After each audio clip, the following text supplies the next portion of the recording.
Halo, ketemu lagi di Rizky ST Ngajar. Oke, pada video kali ini saya akan membahas tentang TKP ya, gitu. Nah, buat kalian yang belum tes CPNS itu belajar lebih semangat lagi ya, gitu. Kalau yang sudah tes kemudian lulus passing grade, saya ucapkan selamat. Yang belum lulus passing grade, silakan belajar lagi ya teman-teman ya. Semoga tahun depan dibuka kembali tes CPNS. Amin ya, gitu. Yang belum lulus passing grade. Oke, soal nomor 1. Ibu Sari sebagai kepala puskesmas menghadapi tantangan kurangnya anggaran untuk meningkatkan fasilitas pelayanan kesehatan. Ibu Sari ingin mencari solusi yang berdampak positif bagi pelayanan kesehatan di puskesmas. Dalam situasi ini, tindakan apa yang sebaiknya diambil oleh Ibu Sri? Oke, jadi buat kalian yang mengikuti tes CPNS, saya sarankan sebaiknya pertama kali itu mengerjakan TKP dulu. Karena TKP itu lebih ke arah karakter gitu kan, lebih ke arah sikap gitu, dan hampir kelima pilihan jawabannya itu memiliki poin, bukan hampir lagi, tapi kelima pilihan jawabannya memiliki poin. Beda dengan TWK atau TIU ya, gitu. Kalau TWK dan TIU itu salah satu ada yang 5, yang lainnya 0. Tapi kalau yang TKP itu poin, itu semuanya ada poinnya. Jadi sangat disayangkan kalau soal TKP ada yang kosong gitu, ada yang tidak terjawab sama sekali gitu ya. Sangat rugi kalau kalian meng-skip soal TKP. Oke, ini jadi si Ibu Sri ini kan menghadapi tantangan kurangnya anggaran. Nah, tindakan apa sebaiknya dilakukan Bu Sri? Oke, kita cek pilihannya. Mencari dukungan pemerintah setempat untuk menambah anggaran puskesmas. Bisa ini juga gitu ya, yang A ini gitu, mencari dukungan pemerintah. Kalau yang B ini memanfaatkan dana yang tersedia untuk meningkatkan efisiensi pelayanan dengan inovasi tersederhana. Ini saya rasa bukan jawaban tertinggi ya gitu, karena kita nggak tahu apakah dana yang tersedia ini cukup untuk meningkatkan fasilitas pelayanan kesehatan gitu ya. Kita nggak tahu yang B ini gitu. Kalau yang C ini mengadakan penggalangan dana dari masyarakat sekitar untuk meningkatkan fasilitas, saya rasa ini enggak ya. Kalau yang D ini memotong biaya operasional lain agar dana dapat dialokasikan ke fasilitas kesehatan, saya rasa ini bukan juga yang D. Kalau yang ini menunggu sampai anggaran tahun berikutnya dan menggunakan dana yang ada secara bertahap, ini kelamaan justru gitu ya. Oke, kita cek poinnya. Oke, nah untuk nomor poin 5 itu terdapat pada opsi A ya, poin tertingginya gitu. Mencari dukungan pemerintah setempat untuk menambah anggaran puskesmas gitu. Artinya kan puskesmas itu kan artinya melayani kesehatan gitu. Dibangun, didirikan oleh yang bertindak itu pemerintah gitu. Jadi kita sebagai kepala puskesmas itu kita berusaha sebaik-baiknya mencari dukungan pemerintah ya, gitu. Tidak boleh, tidak harus menggunakan dana yang tersedia atau apalagi sampai memotong biaya operasional gitu ya. Oke, jadi poinnya seperti ini teman-teman. Oke, soal nomor 2 ya. Sinta adalah seorang supervisor di sebuah perusahaan distribusi. Suatu hari ia mendapat dua tugas sekaligus, menghadiri rapat penting dengan manajemen dan mengawasi pengiriman barang ke pelanggan. Sebagai seorang profesional, apa yang seharusnya dilakukan oleh Sinta? Oke, jadi di sini kan permasalahannya si Sinta ini ada 2 tugas gitu. Yang pertama adalah menghadiri rapat, yang kedua adalah mengawasi gitu. Mau nggak mau, si Sinta ini harus menjalankan salah satu gitu ya. Nah, coba yang A ini. Memilih untuk menghadiri rapat dengan manajemen karena rapat tersebut berdampak pada keputusan penting perusahaan dan mengawasi pengiriman barang setelahnya. Bisa ini juga ya. Gitu. Karena memilih menghadiri rapat dan mengawasi pengiriman barang setelahnya. Kalau yang B ini, mendelegasikan tugas pengawasan pengiriman kepada asisten supervisor yang dapat dipercaya untuk sementara agar ia fokus pada rapat. Ini yang B ini saya rasa lebih bagus daripada yang A ini gitu ya. Gitu, ini saya rasa pilihan jawaban yang tepat yang B ini gitu ya. Karena kalau yang A ini, nah nih, manajemen karena rapat tersebut berdampak pada keputusan penting perusahaan dan mengawasi barang setelahnya gitu. Karena kan di sini udah jelas tugasnya tuh berbarengan gitu ya. Gitu. Tapi ini yang A ini bagus. Coba yang C nih, meminta penjadwalan ulang. Nah ini nggak boleh, nggak baik yang C ini. Gitu. Karena jadwalnya sudah ditetapkan oleh atasan ya, artinya tidak menunjukkan sikap profesional. Kalau yang D ini menunda untuk bergabung juga sama gitu kan, ini salah. Ini bentuknya negatif gitu. Kalau yang E ini mengatur jadwal pengiriman juga nih, sama dengan hampir mirip sama yang C ini gitu ya. Gitu. Oke, harusnya yang paling tinggi adalah yang B ya. Gitu. Kalau misal yang B ya gitu. Jadi mendelegasikan itu artinya membagi tugas gitu, membagi tugas kepada asisten supervisor untuk yang sekiranya asisten supervisor itu dapat dipercaya. Oke, kita cek dulu poinnya. Oke, nah benar ya. Yang paling tinggi itu adalah yang B. Kalau yang A ini poinnya 4 ya. Yang 3 ini E. Kalau yang 2 ini D. Yang 1 C. Ya. Gitu. Oke, seperti ini kurang lebih poinnya. Oke guys, soal nomor 3. Anda adalah seorang kepala departemen di sebuah rumah sakit yang bertanggung jawab atas proyek renovasi bangunan rumah sakit. Tiba-tiba salah satu tim pengawas mengalami masalah kesehatan dan tidak dapat melanjutkan tugasnya.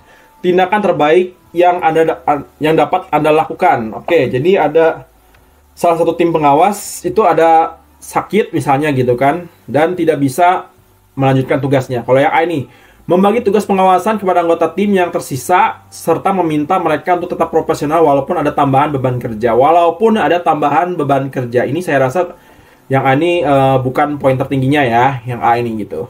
Kalau yang B, memperkerjakan seorang konsultan luar untuk menggantikan peran anggota tim yang sakit. Kita nggak bisa memperkerjakan begitu aja ya. Gitu. Yang B ini berarti saya rasa salah, bukan poin tertingginya. Kalau yang C nih, mengadakan pertemuan tim untuk membahas bagaimana pendelegasian tugas dan pengawasan agar dapat diselesaikan bersama-sama. Nah, ini yang namanya jejaring kerja gitu. Jejaring kerja itu kan artinya kita harus berkomunikasi satu sama lain gitu. Yang C ini yang bagus, saya rasa yang paling tinggi ya. Kalau yang D ini, menunda proyek renovasi sampai anggota tim tersebut pulih dan kembali bekerja juga, ini kurang tepat.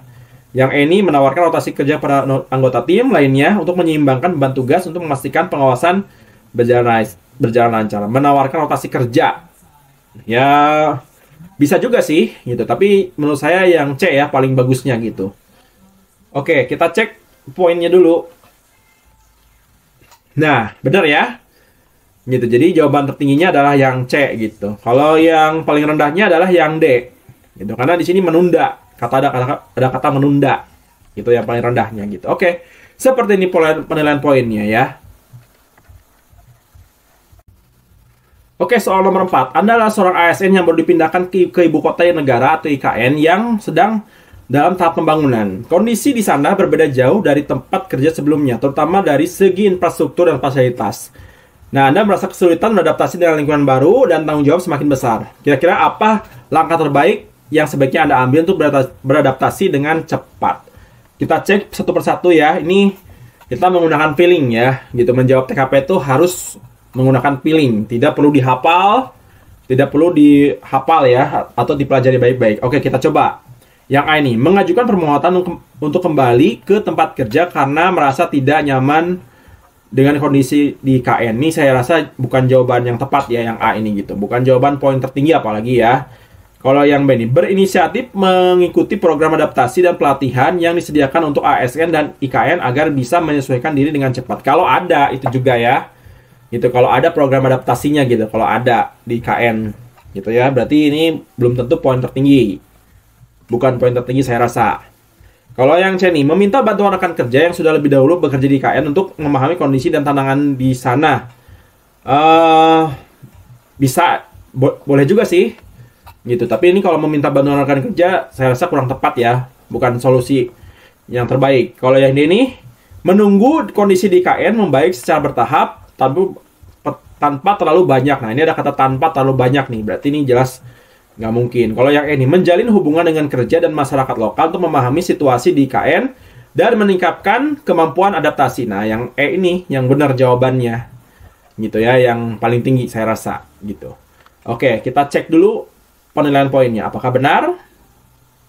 Iya. Oh, yang B ya. Sorry. Berarti feeling aku salah selama ini.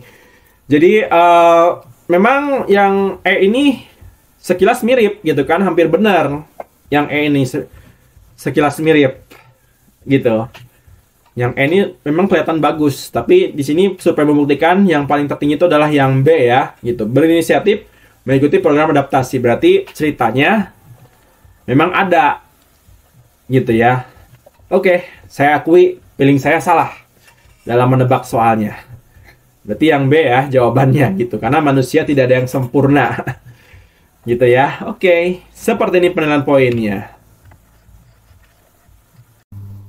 Oke, soal nomor 5. Perusahaan tempat Anda bekerja sedang mengalami masalah dengan sistem manajemen data yang sering mengalami gangguan, sehingga menyebabkan kelambatan dalam pengolahan informasi. Anda ditugaskan sebagai kepala tim IT untuk menangani masalah ini. Apa yang sebaiknya Anda lakukan untuk memastikan sistem berjalan lebih stabil? Oke, kita analisa baik-baik pilihan jawabannya. Yang A ini, mencari vendor baru yang menawarkan solusi teknologi terkini tanpa meninjau kebutuhan spesifik perusahaan. Mencari ini vendor baru untuk menawarkan solusi terkini. Ini nilai TIK-nya masih kurang ya kalau saya rasa yang A ini. Gitu. Kalau yang B ini mengadakan evaluasi menyeluruh terhadap infrastruktur IT yang ada dan melakukan pembaruan secara bertahap sesuai anggaran yang tersedia. Ini bisa bagus ya. Yang B ini bagus gitu. Kalau yang C nih, mengembangkan sistem manajemen data internal yang dapat disesuaikan dengan kebutuhan perusahaan meskipun akan memakan waktu lebih lama. Nah, ini hambatannya nih. Ada kata akan memakan waktu lebih lama. Berarti yang C ini bukan jawaban tertinggi. Kalau yang D ini mengabaikan masalah. Nah, mengabaikan ini pasti poinnya paling kecil ya. Gitu, antara kalau nggak 1, 2. Gitu ya, bisa 1, bisa 2 gitu ya. Kalau yang ini, menyusun rencana penanggulangan resiko yang mencakup cadangan data untuk menghindari gangguan lebih lanjut tanpa melakukan pembaruan. Menyusun rencana penanggulangan resiko. Oke. Ini saya ragu-ragu ya yang E ini gitu. Kayaknya mungkin yang E ini tertinggi kedua gitu, atau 4 atau 5 gitu ya. Kita sama-sama cek poinnya. Benar ya, tadi gitu. Jadi jawaban tertingginya adalah yang B nih, mengadakan evaluasi menyeluruh terhadap infrastruktur IT yang ada dan melakukan pembaruan secara bertahap sesuai anggaran yang tersedia gitu. Jadi evaluasi dulu secara menyeluruh, baru melakukan pembaruan secara pelan-pelan gitu ya. Kalau yang 4 ini, mengembangkan sistem manajemen data internal yang dapat disesuaikan dengan kebutuhan perusahaan meskipun akan memakan waktu lebih lama. Ya, tapi ini cukup menjebak soalnya gitu ya. Jadi kelihatan seperti bagus, kelihatan jawabannya tuh positif semua gitu. Padahal ada salah satu yang bernilai negatif gitu. Jadi soal-soal TKP zaman sekarang tuh sudah rata-rata sudah dibuat yang A sama E itu sepositif mungkin gitu ya. Oke, yang D ini jelas ya, 1 ya, benar kan? Poinnya feeling saya. Yang ini jelas itu karena di sini ada kata mengabaikan gitu. Kalau yang A ini mencari vendor baru untuk menawarkan solusi terkini. Ya, ini terkesan bagus tapi poinnya cuma 2 gitu. Terkesan ada nilai positifnya, terkesan masuk akal lah istilahnya gitu ya. Oke, seperti ini penilaian poinnya. Oke, sebelum saya tutup, ini ada satu soal. Rani adalah seorang remaja yang aktif di media sosial dan sadar akan bahaya penyebaran informasi radikal. Sikap apa yang sebaiknya diambil oleh Rani untuk menghadapi tantangan ini? Yang mana nih? Alpha, beta, caca, delta, dan alpha. Silakan tulis di kolom komentar jawabannya ya. Kalau perlu jelasin kenapa jawabannya yang A, B, C, D, dan E gitu. Kalau perlu jelaskan sesingkat mungkin ya. Gitu. Oke, terima kasih kepada kalian yang sudah memberikan dukungan dan juga sudah menekan tombol jempol ke atasnya sebanyak-banyaknya ya. Dan alhamdulillah channel Rizky Astian yang ngajar sudah lumayan maju ya. Meskipun terlihat subscribernya masih 2000-an gitu. Mungkin channel-channel CPNS lainnya itu sudah ratusan ribu subscriber gitu. Tapi saya masih 2000-an gitu. Masih dikatakan anak baru nyemplung istilahnya. Asik gitu. Ya, tapi mudah-mudahan untuk kedepannya channel ini bisa lebih maju lagi gitu. Mengalahkan channel-channel yang sudah sukses. Amin ya. Oke, sampai jumpa lagi di video saya berikutnya. Bye-bye.